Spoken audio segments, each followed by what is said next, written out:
time, we'll start the neuro-ophthalmology session. I welcome all the panelists as well as all the speakers. Just to introduce Dr. Kumudini, are you here? Okay, Dr. Kumudini is chairing this session. She's a graduate from AIIMS and she's done her fellowship and training from Canada and USA. And she's also a fellow of the NANOS and has several publications. I'd invite my first speaker, Dr. Neena. Dr. Neena is a senior consultant at Giridhar Eye Institute in Cochin. Welcome, Dr. Neena. Thank you, Dr. Hemalini. So shall I share my screen? Yes, please. So let me thank MOSCON and Dr. Hemalini for this invite and opportunity. I'll share my screen now.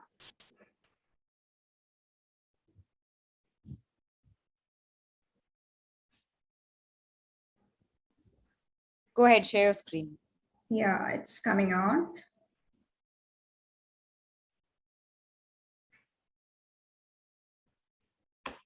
Am I audible and visible? Yes, ma'am. Yeah. So thank you once again. Let me start with the topic. The topic is internuclear and supranuclear disorders of ocular motility, lesions and presentations.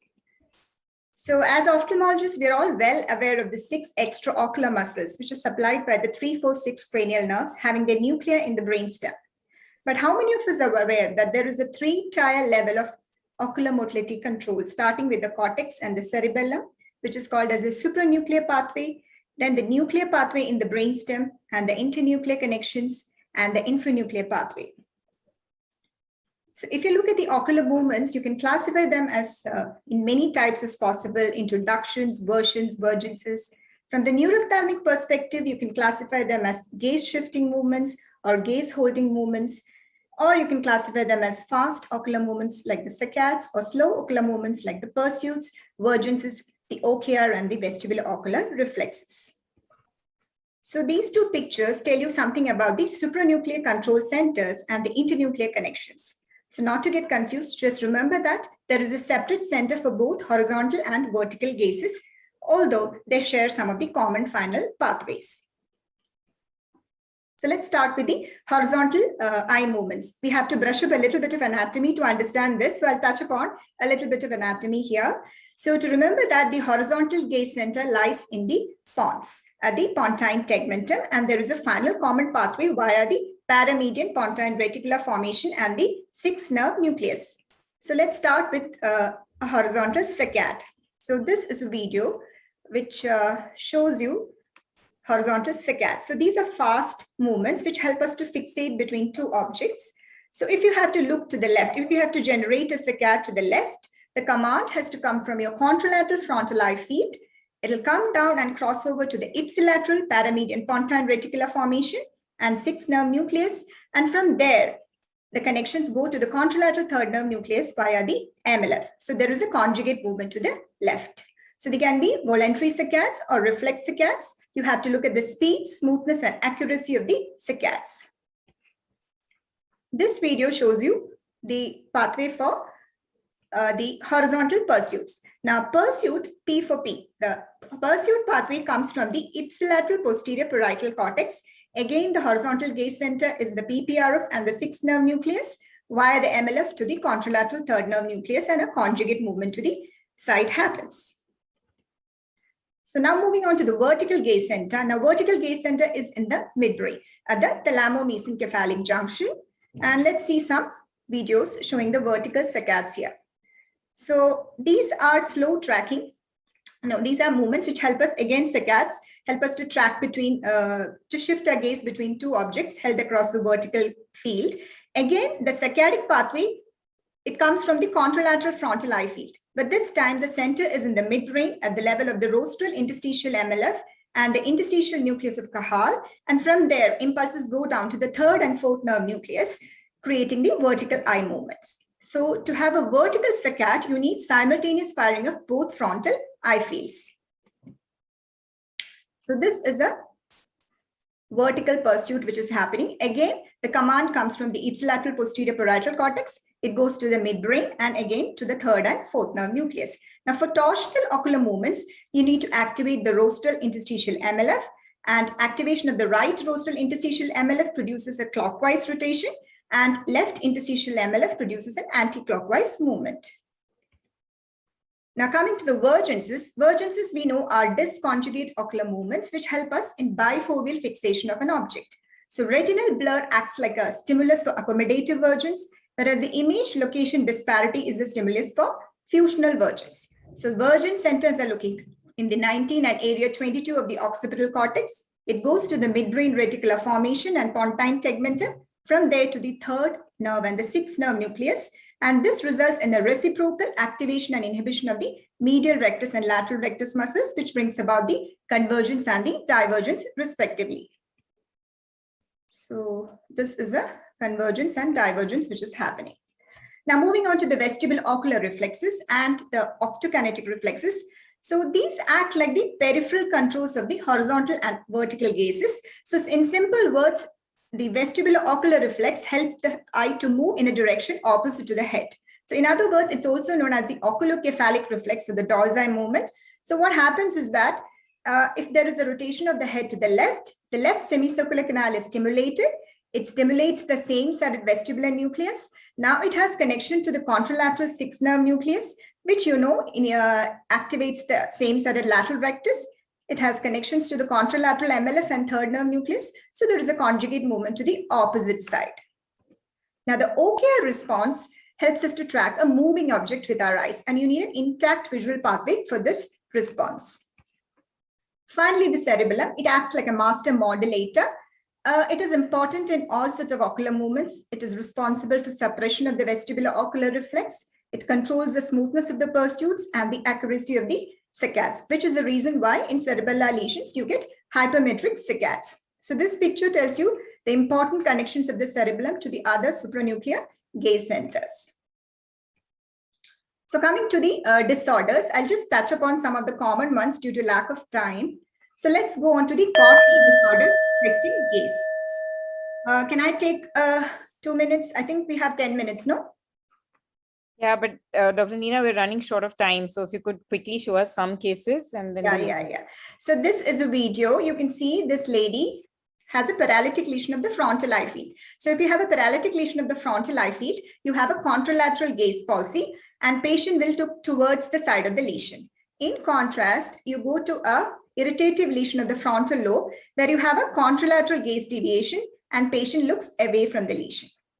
So again, now coming on to the horizontal gaze palsy, we know it's a lesion in the PPRF or sixth nerve nucleus.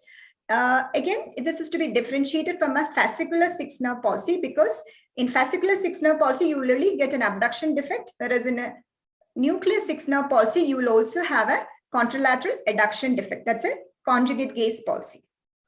MLF lesion, we know, produces an internuclear ophthalmoplegia. I'll come to that. So this is a video. You can see a patient with binocular internuclear ophthalmoplegia.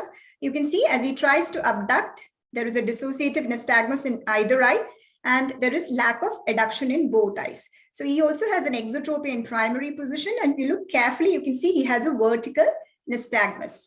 So often the convergence is spared, and patients also have sometimes problems with the vertical gaze because the MLF is also the integrator for all sorts of vertical pursuit and vestibulo-ocular responses.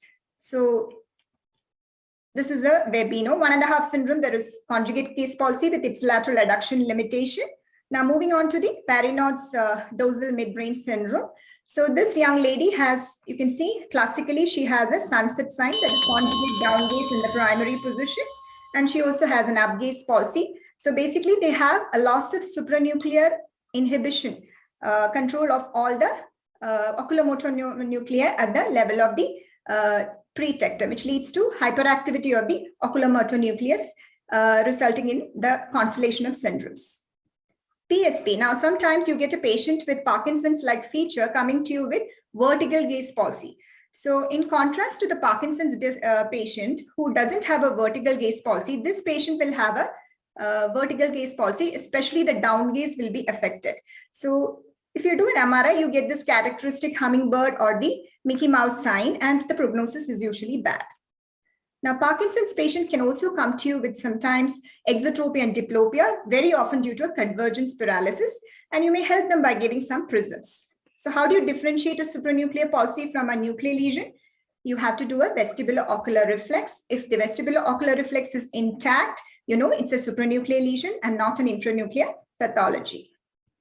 So let's move on to some cases quickly. So this was a young boy who had a severe RTA and extensive brainstem hemorrhage. You can see that he had a partially resolved third nerve palsy in this eye, but the problem was not that. He was having inability to read. So if you see, he was having total absence of up gaze or down gaze and bilaterally dilated non-reacting pupils. And you can see that when he tries to look up, he goes into a horizontal nystagmus. So he had total paralysis of his vertical gaze center in the midbrain. Now, this was another gentleman who had a stroke, brainstem stroke. You can see that he has a small exotropia with hypertropia in this eye, which is much better when he lies down in supine position. So this was something like a skew. It was mimicking a trochlear nerve palsy, but it was definitely more on same side, the hyperdeviation, and there was no extorsion. In fact, there was intorsion. So this was more like a skew deviation due to a brainstem stroke. So this was due to a loss of, asymmetrical loss of inputs to the otoliths due to the brainstem stroke. So this is the last case. This child was brought by his parents with complaints of abnormal head position. You can see that when he tries to shift his gaze between two toys, he uses a head thrust rather than, turning his eyes. So this is very characteristic of oculomotor apraxia. So he's unable to generate a voluntary saccade, but uses a Dulci maneuver or an oculocephalic reflex to generate the saccade instead. So he had this characteristic feature on MRI, that is elongated superior cerebellar peduncles. He had Joubert syndrome, and this was a case of OME. So to summarize, I'd say that you have to check saccades and pursuits and vergences along with your ductions and vergences. Remember that they can sometimes produce diplopia, although they don't usually produce diplopia. The supranuclear lesions involve both eyes simultaneously, and check for the vestibulo-ocular reflex and supranuclear palsies to differentiate it from the infranuclear lesions. Thank you. Thank you for your patient hearing. Thank you, Dr. Neena, for your lovely presentation. I'll request Dr. Shubham Malpani to, start preparing his screen. Meanwhile, we'll ask a question. You can, stop sharing. Neena, what is your experience in giving prisms to PSP patients since they have a difficulty in down gaze? Yeah, I haven't given prisms for vertical gaze palsies, but I have given prisms for Parkinson's disease patients with convergence insufficiency, but I haven't given for down gaze palsies. Okay, and what about horizontal gaze palsies? How do you treat them? Horizontal gaze palsies, actually, most of them will, recover with time, because most of the time it is due to ischemic damage in the brain, and it usually recovers. So if they are having, like, for example, INO patients, we have sometimes given prisms when they have a pure adduction deficiency.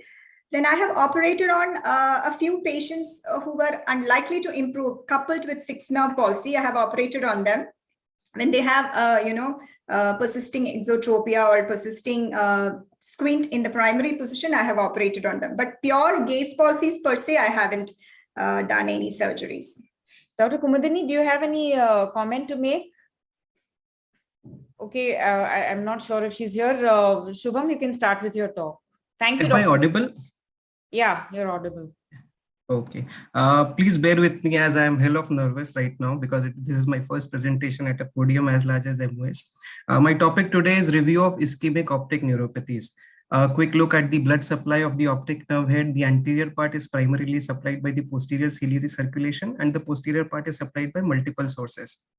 Types of ION are mostly dependent whether there is disc edema or not. Anterior ION present with disc edema, posterior present with a normal fundus appearance. Arthritic, non-arthritic, surgical, perioperative depend on the injury that has occurred, insult that has occurred. Most important for any person is to identify whether the disc edema is pallid or hyperemic. The image that you see on the left side of the screen is that of a chalky white disc edema. There are hemorrhages which might confuse you, but this is chalky white optic disc edema. And that on the right side of the screen is that of a hyperemic disc flush with vessels. How does it happen? In arthritic forms, thrombotic occlusion of the posterior ciliary circulation is the insult that has occurred because of systemic vasculitis. Most common cause is GCA. Non-arteritic form, something that every person has to see daily and almost at a very frequent occurrence in their clinics, is transient. The pathology here is transient non-perfusion or hypoperfusion of the optic nerve head. The trigger most likely is fall of blood pressure during sleep, because the most common presentation of this patient is when they get up from sleep, they experience the visual loss. Systemic risk factors and local risk factors play an important role. Posterior, a very big dilemma and a diagnostic confusion, because it is very difficult to diagnose, and although it is a diagnosis of exclusion. Triggers for surgical cases are severe and prolonged arterial hypotension because of general anesthesia, and hemodilution because of excessive use of intravenous fluids. Local causes may also play a role. It is most important to identify these patients properly. Arteritic forms. Who are these patients? Most likely women more than 60 years of age, presenting with severe visual loss, and amaurosis fugax can be a sign where you can catch it really early. Very insignificant clinically, because we often confuse it with other signs in these ages. What will it look like? Acute stage will be chalky white optic disc, as we have already seen, may be associated cotton wool spots, central retinal arterial occlusion, serioretinal arterial occlusion. The picture would be drastic in what will you see? Because either you'll see just an optic disc which is very pale and the vision is very low, or you'll see the associated findings. In chronic stage, it is important to understand that it resolves with glaucomatous cupping and a pale rim.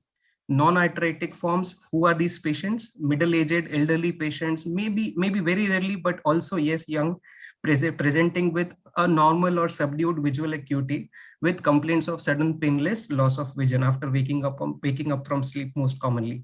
Acute stage edema would be hyperemic disc edema, and in chronic stage, this would resolve as a generalized or sectoral pallor.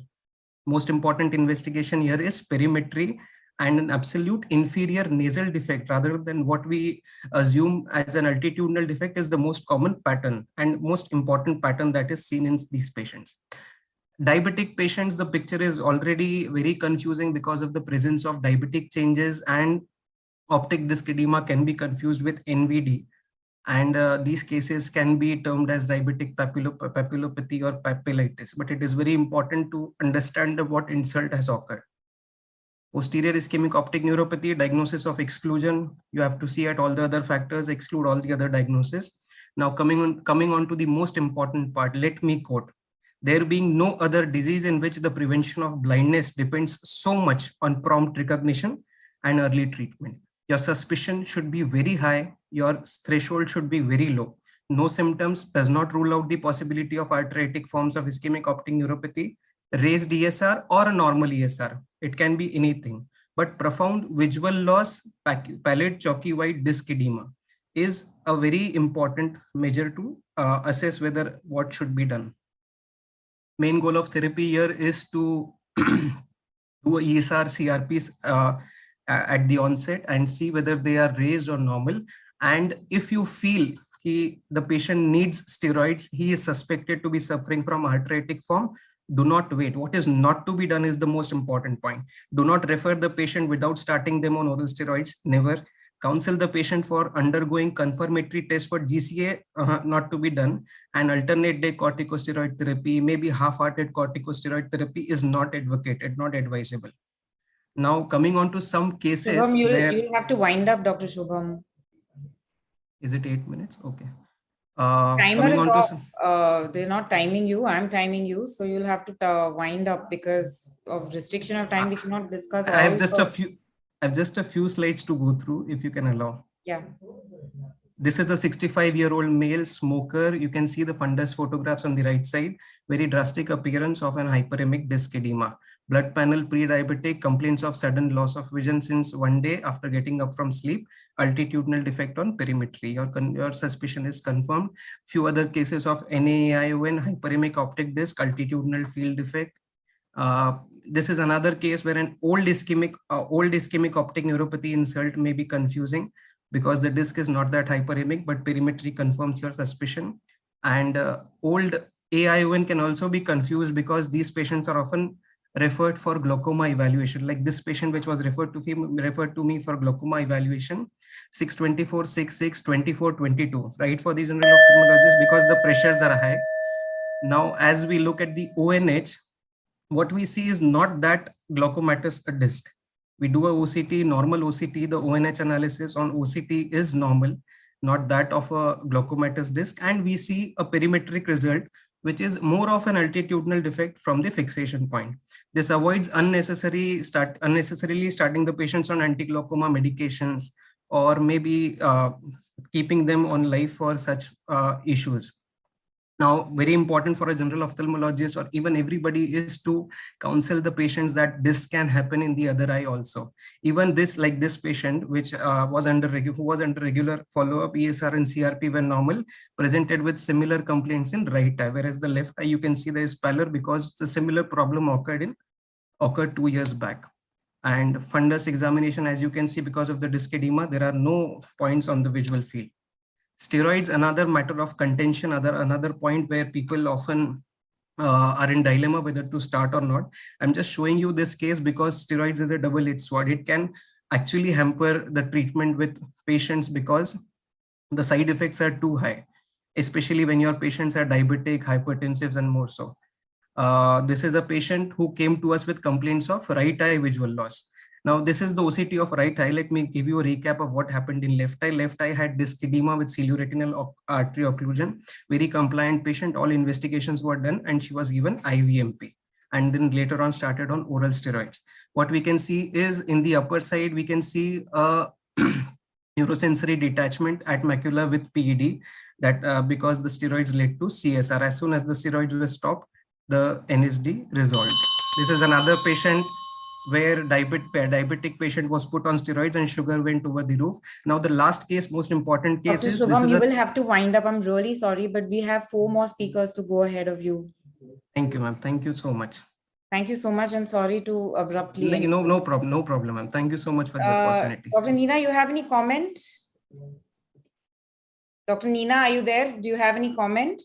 Yeah, I think you can, in case of genital arthritis. Sorry, Dr. Shubham, stop sharing your screen, please. Yeah, in case of genital arthritis, we can also try doing a Doppler of the superficial temporal artery. Sometimes they could pick up this halo sign, which is like a perilesional, I think halo sign they pick up, and that is also quite a non-invasive technique, and which may also tell us that this patient is having more, genital arthritis. But as you said, rightly start the treatment and then only send the patient for any investigations. Secondly, there is another entity, occult GCA, that we should be aware of because they don't have any systemic features. They just present to us with a temple pain and sudden loss of vision. So that is an occult GCA. There was an editorial by Harry in our IGO also. So those are the cases they come to us only. Okay, I'll introduce myself. I'm Dr. Himalini Samant. I'm currently an honorary at JJ Hospital, and I'm an ex-consultant from Shankar Netralaya, currently now in private practice. My topic is non-arthritic AION with obstructive sleep apnea, and I'm grateful to Shubham for making my job easy because he's already introduced this topic to you. My screen is visible, right? Yeah. Okay. So obstructive sleep apnea is characterized by recurrent episodes of partial or complete airway obstruction causing cessation of breathing during sleep. Some of the risk factors for OSA are if you have nasal obstruction, or if you have a large neck circumference, or if you have craniofacial abnormalities. The severity of the sleep apnea may be increased by smoking, alcohol, sleeping in supine position, and an individual who has minimal physical activity. So what is the proposed pathophysiology linking OSA to NAION? Well, the common factor is hypoxia, and this hypoxia causes a dysregulation of the autoregulation of the optic nerve. Both these factors together induce an AION. So summary of some studies regarding the association of OSA with NAION. Mojon in his study had 12 out of 17 patients with NAION had OSA detected by polysomnography. Palombi had 24 out of 27 NAION had OSA detected by polysomnography. And Stein's study was a retrospective study where patients diagnosed with OSA and not treated had 16% risk of NAION as compared to controls without OSA. Now, diagnosis of OSA is basically based on polysomnography, also called as sleep studies, which remains the gold standard. But the downside is that it is an expensive and a time-consuming treatment. But a common questionnaire that I always ask all my AION patients, the non-arthritic ones, number 1, are you sleepy during the day? Do you fall asleep more easily than normal? Does your partner comment that you snore? So many a times the patient himself is not even aware that he or she is snoring, but it is the wife or the partner, the husband or the wife, who realizes that the partner is snoring. Has your partner witnessed any episodes where he has stopped breathing? So some of these questions, and maybe you will get an answer. So based on this background, I have this case of a 75-year-old gentleman who was a known patient of hypertension and IHD. He was also a diabetic. He complained of sudden loss of vision in the right eye, described it typically like a curtain in the field of the vision. Right eye documented elsewhere was 618, and in the left eye it was 66. He was diagnosed as a non-arthritic AION, treated with steroids, IVMP, in view of documentation of progressive loss of vision. So this patient was treated elsewhere. He came to me only for a second opinion. So when we found that the vision loss had been progressive, we got an MRI done. The MRI correlated with the diagnosis. For completion, NMO and MOG were done, which was normal. CRP and ESR, because Dr. Shubham rightly pointed out that we must rule out arthritic AIONs in elderly patients. Inflammatory markers were normal. The vision in the right eye deteriorated from 618 to finally finger counting close to face at the end of 6 weeks from presentation. And the fundus, which initially revealed just a sectoral disc edema, went on to disc pallor. So this is the fundus photo of the patient when he had presented much earlier with 618 vision, where he just had this inferior disc edema here. This is the MRI. So now we often come across patients with AION who suffer from progressive loss of vision. So in these patients, have we missed something? Should we ask for history suggestive of obstructive sleep apnea?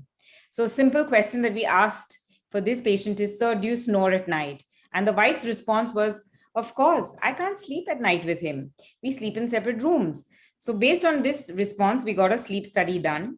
And the sleep study was positive, which recommended a severe obstructive sleep apnea with obesity and was advised an urgent CPAP titration using an auto CPAP at night. And if you look at this, he had 170 episodes of significant oxygen desaturation. The average oxygen desaturation was 94 and the lowest being 89. So the diagnosis based on polysomnography was that this patient was having NAION secondary to IHD and hypertension and diabetes, but aggravated by OSA. He then was put on BiPAP machine. And remember that the aim of the treatment is not to recover the vision in the right eye, but simply to protect the left eye vision from NAION. So to conclude, optic disc edema with NAION generally resolves in 8 weeks. If it fails to do so, or if the vision loss is progressive, then alternate diagnosis should be considered along with the possibility of OSA. Understanding the strong connection between OSA and NAION can help prevent loss of vision in the other eye. And ophthalmologists must be vigilant to ask questions pertaining to OSA in NAION patients and refer them for sleep studies when required. Thank you. Dr. Kumudini, Dr. Neena, any comments? While we have the next speaker ready with his presentation. I think we go to the next speaker. It's a nicely you have presented everything very clearly. So the next speaker, Dr. Varda. Hello, ma'am. Am I audible? Yes, yes. Yeah, I'll just share my presentation. Is it visible now? Yeah, it's visible. It's visible. Okay. So first of all, I would like to thank MOSCON team and Dr. Himalini madam for giving me this opportunity to present. So my topic for today, no, it's not moving, ma'am. Yeah, it's moving. Okay, so my topic for today is nutritional optic neuropathy. I have no financial interest. Nutritional optic neuropathy was endemic after war and famine.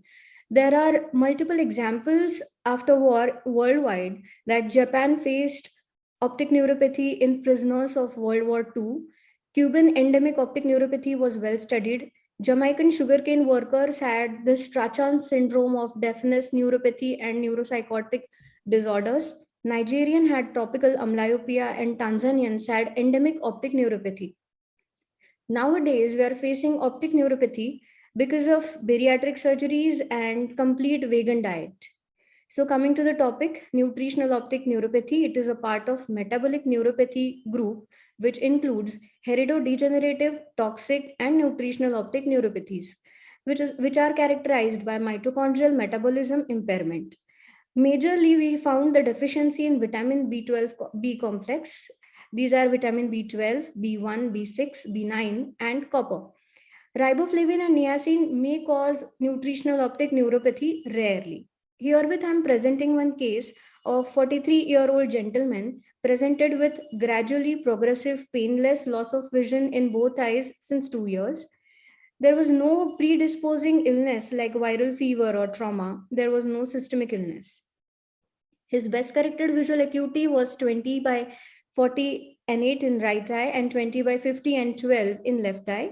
Pupils were round regular reacting to light. There was no RAPD. The intraocular pressure was normal in both eyes. Low contrast visual acuity in both eyes was subnormal. Color vision was also subnormal. He could read only 5 plates of Ishihara chart with right eye and 2 plates with left eye. Anterior segment examination was within normal limits. His fundus examination showed marked temporal pallor bilaterally. This is a Redfi photo which shows temporal pallor, and if you can make out, there is a light dark light pattern because there is typical thinning of the papillomacular bundle. Visual fields were done which showed a central scotoma. PP was done which showed decreased amplitudes but with normal implicit time. So at this point of time, I would like all of you to think about differential diagnosis of young male 43-year-old with bilateral progressive loss of vision. Mostly I thought it should be nutritional optic atrophy or toxic optic neuropathy, LHON. It can be hereditary optic neuropathy. Along with this, we should also think about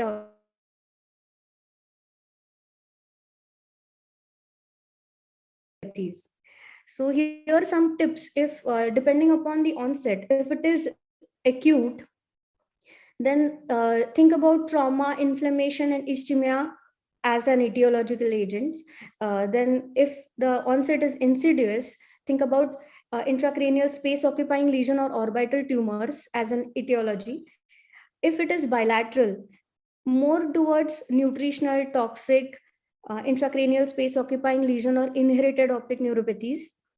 If there are CNS signs and symptoms, then more of intracranial lesions and metabolic etiology. We can do many more investigation depending on what we are thinking.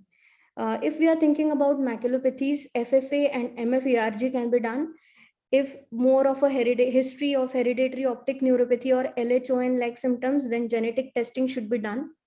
MRI brain, I feel, should be done in all cases of unexplained vision loss, mainly to rule out demyelination, compression, infiltration, and ischemia. There can be a non-organic vision loss also, having normal optic nerve, no thinning of peripapillary RNFL, and normal ganglion cell analysis.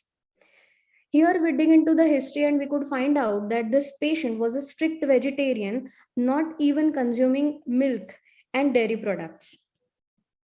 So he was further investigated. MRI brain was normal. Vitamin B12 levels were done, which were very, very low, like 119 picograms per ml, and which clinched the diagnosis of nutritional optic atrophy. So is a recent review article showing normal levels of vitamin B12, which is a huge range of 200 to 900 picomoles per liter. And folate level should also be noticed, that is 3 to 20 nanograms per milliliter. This patient was advised oral supplementations of vitamin B12, folic acid, and pyridoxine. After 5 months of follow-up, his vision was stable. Vitamin B12 levels were increased up to 461 picograms per ml, and folate was also increased from actually 4 to 17.34 nanograms per ml. Fields were repeated after 5 months, and we could appreciate there is some improvement in total deviation, but the central scotoma was still there.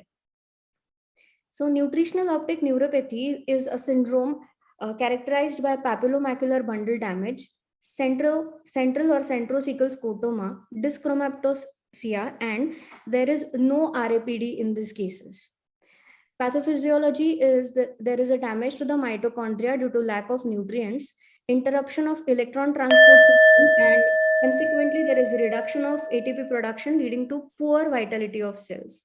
The causes are mainly inadequate diet like alcohol consumption or vegetarian diet, atrophic gastritis, pernicious anemia. There can be pancreatic insufficiency, renal ileal resections. Drugs like metformin can cause interference with vitamin B12 absorption, bacterial overgrowth, and transcobalamin deficiency. The population at risk is elderly people, vegans, people with gastrointestinal disease, a person with raised vitamin 12 requirements like pregnant women and breastfeeding women, with those who are under treatment with proton pump inhibitors, metformin and H2 blockers, and those with renal disease. Major symptoms, clinical manifestations with they are categorized into hematological, neuropsychiatric, digestive, and hyperhomocystinemia. These symptoms are microcytosis, thrombocytopenia, or neutropenia. Neuropsychiatric problems can be peripheral neuropathy, ataxia, optic atrophy, and dementia. Digestive, look for glossitis, angular stomatitis, jaundice, or lactate or bilirubin level, and thromboembolic episodes in cases of patients with hyperhomocystinemia. We should always do complete blood counts to look for, with the peripheral sphere, to look for anemia, microcytosis, neutrophilic hypersegmentation. Vitamin B12 levels should be measured along with serum cobalamin levels. Levels of vitamin B12 metabolites are very, very important. If the vitamin B12 level is normal and this methylmalonic acid and homocysteine are raised, they are again pointing towards nutritional optic atrophy. So the treatment is mainly dietary. We can give oral supplementation as well as intravitreal, intramuscular doses of vitamin B12. The outcome depends on the cause. If the cause is reversible, there can be some improvement in the vision, but few patients may have some degree of vision loss. So my take home message is we should dig into the history about diet, alcohol, and drugs. General examination for stomatitis, glossitis should be done. Look for causes of malabsorption. Prompt vitamin replacement can prevent irreversible and permanent neurological damage. And we definitely need a physician guidance to monitor vitamin B12 levels. So I would like to acknowledge Dr. Virender Sachdeva, who is my mentor from LVPI. And definitely we don't want to have this endemic. So we need a world peace. Thank you so much. Thank you, Dr. Varada. While the next speaker is ready with the talk, any questions for Dr. Varada, Dr. Kumudini? I think Dr. Varda, you didn't get the CBC done in your patient. No, that would have helped you to cleanse the diagnosis at the first place. No, the CBC was normal in my patient. He did not had any signs of anemia, but typically. What about peripheral neuropathy? Was there any peripheral neuropathy? No, ma'am. In this patient, there was no signs, no other signs of peripheral neuropathy or no history of malabsorption or anything. How would you differentiate LHON in these patients from nutritional optic neuropathy? Though the age was one, like yes, it was 43. Age is there. There is. And what is other point you can differentiate the two? There is a sequential vision loss. First, one eye vision is lost, and then there is the other one having same problem. In by nutrition, it is simultaneous. Male. Okay, good. We can move to the next patient. Next I welcome Dr. Susha. Dr. Susha is practicing in Bombay. Susha, you can go ahead. Yeah, can you see my screen? Yes. Okay. Good afternoon, everybody. After such wonderful talks in this strabismus session, and Dr. Nina has covered all the supranuclear and nuclear causes of which can lead to diplopia. So I would just like to thank MOS, Dr. Himalini, and quickly I would just run through the approach to diplopia. I have made a very simplified presentation, not a lot of cases, so that any general ophthalmologist knows what they should look for when a patient comes to you with this complaint of diplopia.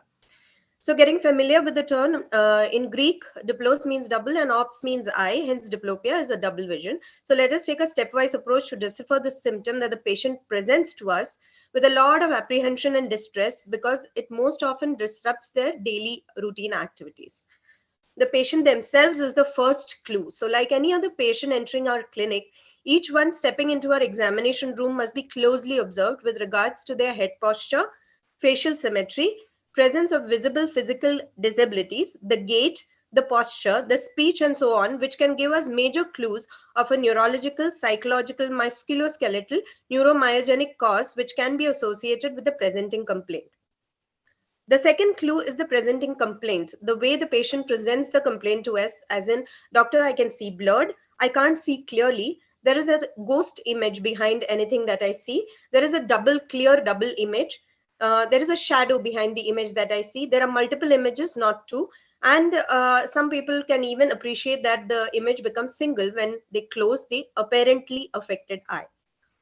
So a detailed history, as in the origin, duration, progress of symptoms, always gives us a clue in every case, whether there is an exacerbating or relieving factor, whether any associated symptoms like a TIA, a headache, or anything that can point us to the cause, whether any history of an injury or a fall, which probably they did not consider very seriously, but after which the diplopia has started.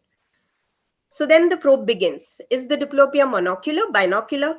Is it a comitant or an incomitant one? Is it crossed, uncrossed?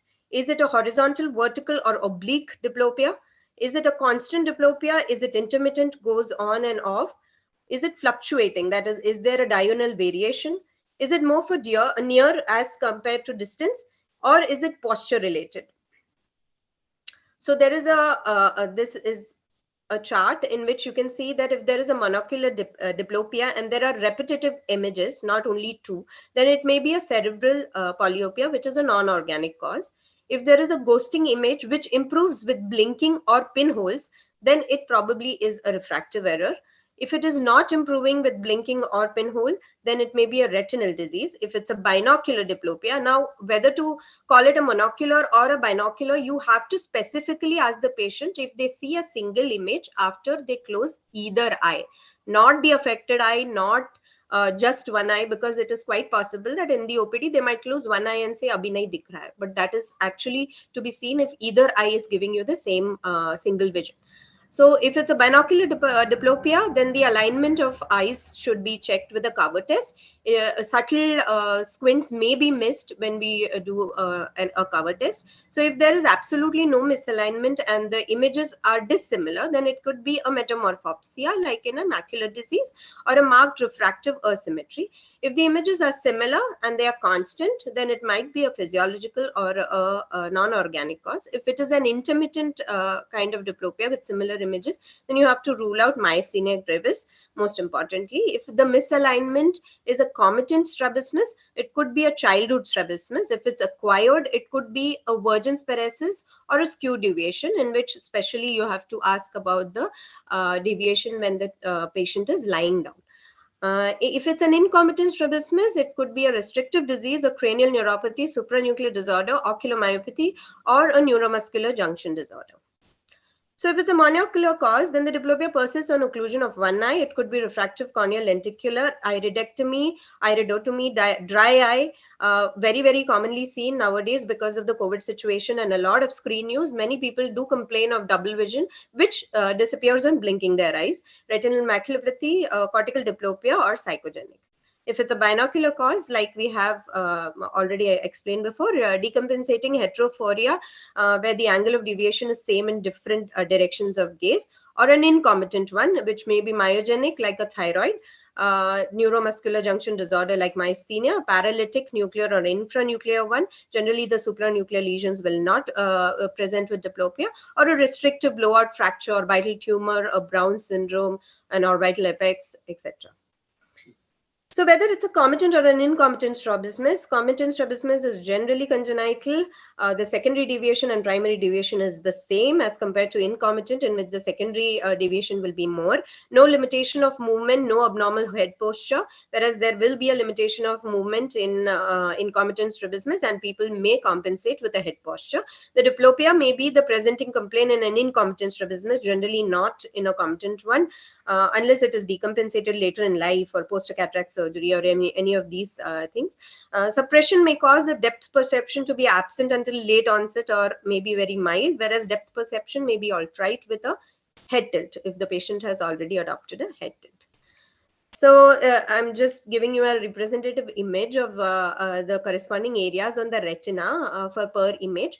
And if it is falling on the opposite side, then it may have a false image, as in crossed and uncrossed.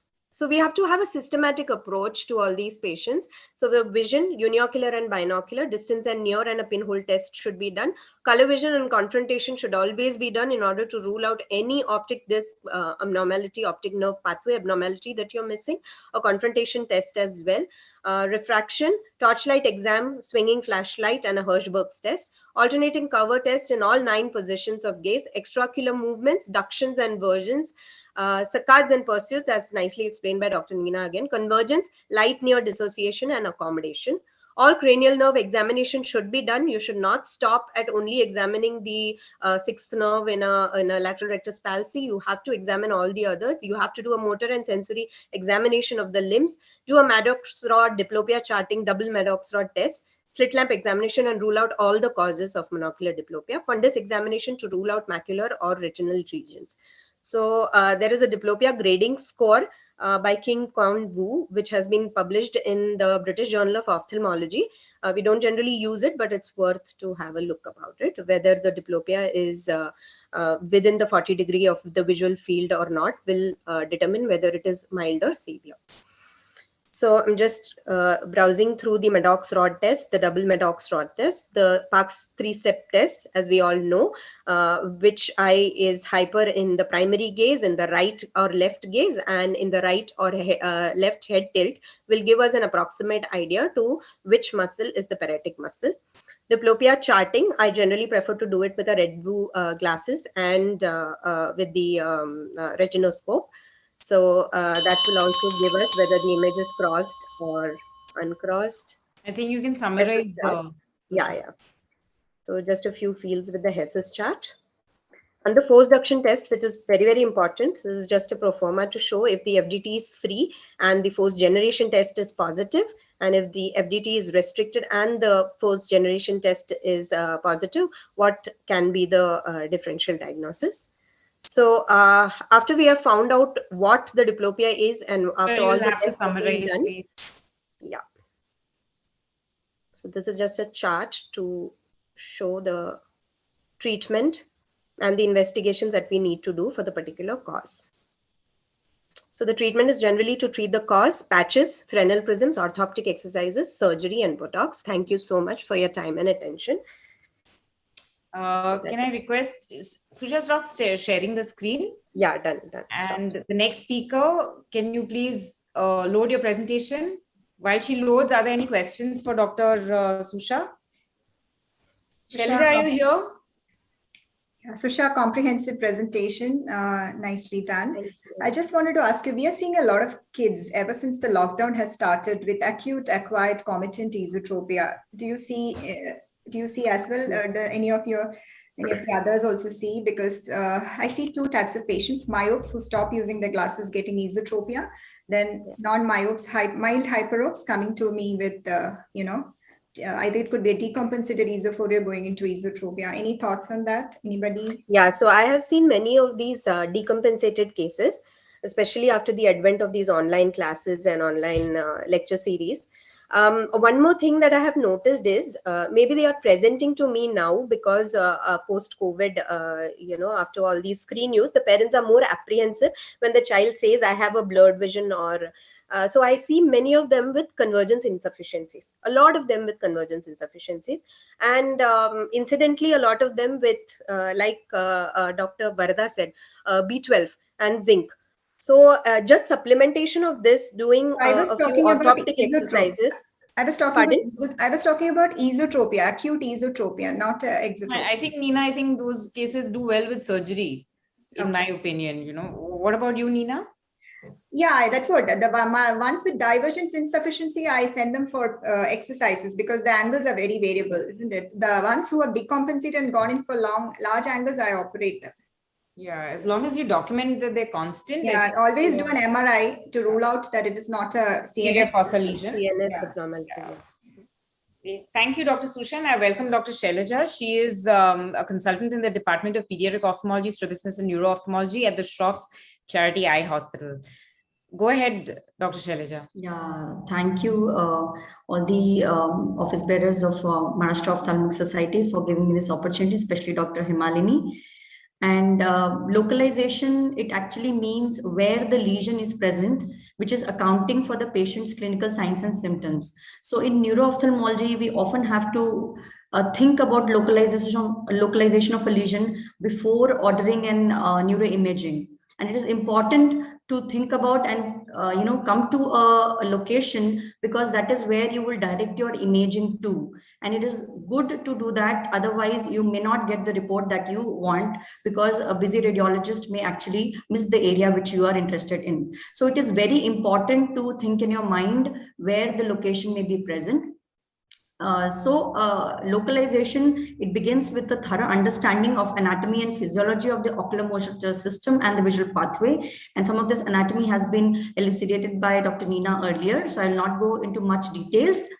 Apart from knowing the anatomy, you have to have a proper history-taking examination, especially to the age, the onset, the duration, what is the primary complaint, which nerves are involved, is it one nerve, are there multiple nerves, has already been some recovery has happened or not, and all the negative histories. Apart from that, your examination should include all the cranial nerves, the orbital signs, strength of the limbs. You have to check for muscles, you have to check for your force reduction test and force generation tests. Do not forget to examine the pupils and your extraocular movements. Apart from that, systemic examination like cerebellar signs, presence of tremors or loss of balance, and the reflexes can be very useful. Again, do not forget to examine all the cranial nerves, especially till the 8th nerve. It is very important for an ophthalmologist to know from 2nd to the 8th especially, and we will see how they are linked together. So coming to each nerves one by one. So the 3rd nerve, this is a simple diagram showing the course of the 3rd nerve from the origin, from the midbrain to the orbit. And whenever you see a 3rd nerve palsy, you have to think whether the palsy is isolated or not. Okay, first thing that you need to think that whether you are dealing with a simple or a single nerve, or are there multiple nerves. So looking at this anatomy, you can see that if there are multiple nerves involvement, then there are certain areas where it can be associated with a 3rd cranial nerve with other nerves, like in the orbit, in the cavernous sinus where it is associated. The other area could be the brainstem area where the other nerve nucleus are there. Along with that, they may also have systemic involvement. So if the 3rd nerve is not isolated, then you look for what other features are also there, whether they are systemic or whether they are cranial nerve. If there are no systemic, only cranial nerve, then think about orbit or till cavernous sinus. If there is systemic involvement, then think about the brainstem. Additionally, in orbit, if the lesion is in orbit, then you may have orbital signs as well, as discussed. So the isolated part then would be localized to this subarachnoid space, where it courses to the subarachnoid space. When it is isolated, then you should think about whether it is complete or incomplete. By complete, I mean that all the components of the 3rd nerve are involved. That means the superior division and the inferior division, all the muscles are involved. Incomplete means either one is paired. So it has a bearing. Why? Because when we talk about complete palsy, if there is a pupil sparing complete palsy, then it could be ischemic. If there is an incomplete palsy, then you cannot rule out, even if the pupil is spared, you cannot rule out a impending tumor or a compressive lesion. The nuclear lesions of 3rd nerve can themselves have very classical features which can localize it to the part of the nucleus as well. For example, if it's an ipsilateral nucleus lesion, then we know that the levator palpebrae has a single nucleus, and the superior rectus nuclei, the fibers cross to the other side. So the patient will have a bilateral ptosis and a bilateral elevation deficit, along with one-sided 3rd nerve palsy. If there is a horizontal lesion in the nucleus involving both the nuclei, but it may spare the levator palpebrae, it may spare the Edinger-Westphal nucleus. So you may have normal pupil, you may have a syndrome where there is a bilateral 3rd nerve palsy and the normal levator function and normal pupils. So on and so forth. If the fascicle is involved, then it's a complete ipsilateral third nerve palsy. These are all these syndromes which are associated with the brainstem lesions. I'll not go into the detail. We need to know some of them. Whenever there's systemic involvement, it has to be correlated, and one can refer to a chart or a diagram, or Google also whenever they, you come across this case. But important is to examine the systems, especially the gait, the power in both the limbs, and if there is any tremors or ataxia. So as I mentioned, that the isolated third nerve can be localized to the subarachnoid space, where the most common is the IC aneurysm, or the aneurysms which can compress them, apart from neoplasms, meningitis, herniation, and trauma.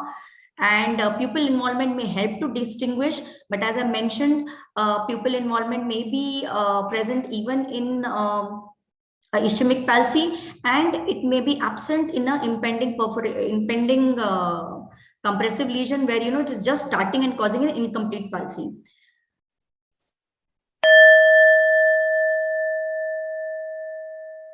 So aberrant regeneration again points towards a traumatic lesion or a compressive lesion. This is the other area where multiple nerves can be involved. Keratocavernous fistula may have other signs like these corkscrew vessels. I'll just skip this, go to the sixth nerve. Now, sixth nerve is a long nerve. It has 2-3 bends in the two bends in the brain, and it is very subjected to trauma. Again, the same thing applies, that if it is isolated, think about the subarachnoid space. If it is systemic involvement, then think about the brainstem, and if there is orbital signs, then think about the orbit. Again, some of the syndromes which are associated, like the Raymonds, the Millard-Gubler, the Fovels, I'll not go into detail. I think this part has been covered by Dr. Nina, that there could be Guy's palsies because of the pontine involvement, and very useful clinical test is to check for convergence. If convergence is present in a patient who cannot adduct when trying to abduct to the opposite side, then it localizes it to the PPRF and the associated areas, MLF and PPRF lesions. I'm sorry, the MLF, not the PPRF. So internuclear ophthalmoplegia, Guy's palsy, 1.5 syndrome, these are all part of this part of the brain. And in the subarachnoid space, it can be a false localizing sign, where it can be compressed against the tentorium by raised ICT.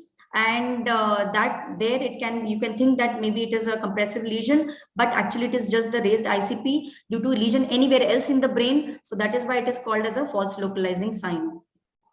When it is involved with the fifth and the sixth and the seventh or the eighth cranial nerve, then you have to think about the temporal fossa lesions, the Grady-Negro syndrome and the pseudo-Grady-Negro syndrome. The CP angle tumors and nasopharyngeal carcinoma can mimic a Grady-Negro syndrome. So the take-home message is that check for the corneal sensations and hearing in sixth nerve palsy. Coming to the fourth nerve, it is the longest intracranial nerve and is the smallest one as well. It crosses from the dorsal aspect and arises from the dorsal aspect of the brain, while the others arise from the ventral aspect. It has a single muscle supply. Most commonly, however, it is congenital palsies because of nuclear dysgenesis or anatomical tendon abnormalities. Acquired are pretty low on the incidence side. So look for other cranial nerve involvement may suggest tumor infections and aneurysms. So isolated, non-traumatic fourth nerve palsy is most likely congenital other than acquired. Coming to the last segment, which is localization based on the visual pathway lesions or the visual field defects. We all know about this diagram, that we need to look at the visual field defects in any patient who has an optic nerve dysfunction. And the first thing, which is whether it is vertically respecting a field defect or a horizontal, can give you a clue whether it's a brain lesion or a eye involvement. And amongst the brain, then from the optic chiasma, because of the anatomy of the tracts and the visual pathway, you can have bitemporal hemianopia, which localizes it to the optic chiasma, and thereafter it will be a homonymous hemianopia. The anterior lesions would be incongruous, and more posterior the lesion, it will become more congruous, and some specific field defects of the opposite occipital cortex would be, the homonymous hemianopia involving only the macula, or the macula sparing ones, or the temporal the crescent, or the crescentic defect in one eye. So all these are very important to be known. The mnemonic is PITS for the pie in the sky and the pie in the floor, which are the temporal cortex will lead to an inferior defect, and the parietal cortex will lead to an inferior defect, and the temporal cortex will lead to a superior defect. So PITS is something which you need to remember. So localization is tells you have to understand what is the minimum damage to the neuroanatomy that accounts for the patient's signs and symptoms. If the lesion is where you suspect, then you should look for all the findings that you expect, and if it should explain all the findings. If it is not explaining, then can the lesion be somewhere else? So these are the thoughts and these are the questions that you should ask yourself while trying to localize a lesion. So thank you. Sorry for overshooting a little bit.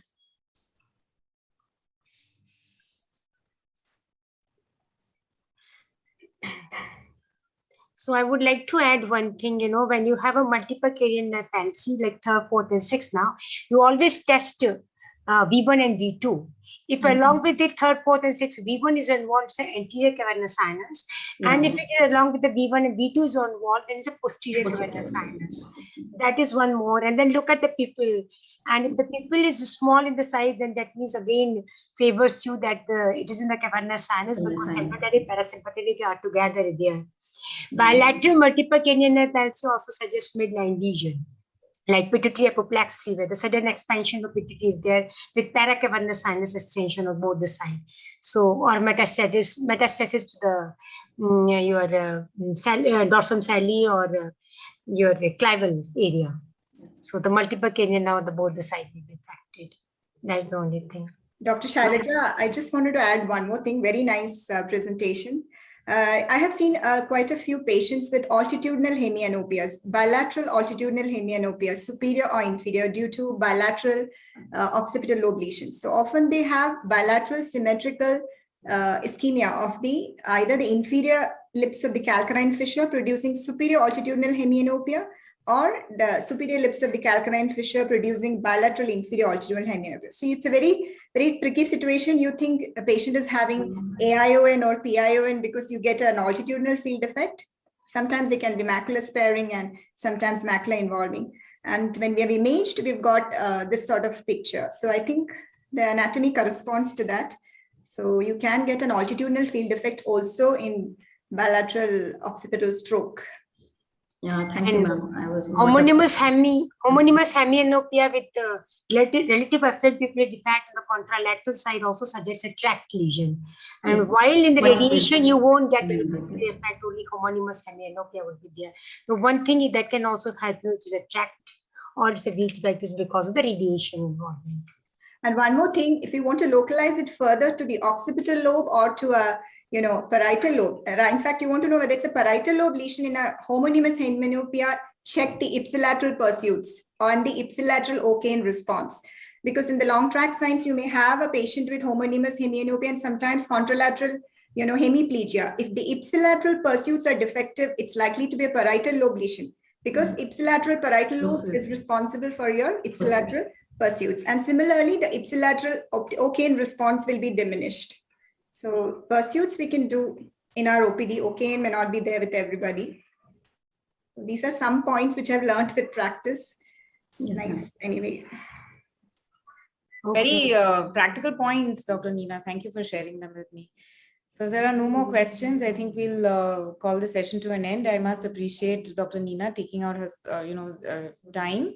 And Kumudini Madam, thank you so much for agreeing to chair the session at a short notice. I thank all my speakers for a wonderful session that we've had today. Thank you, everyone. Thank you. Himalini. Thank you, everybody. Thank you, Shailaja.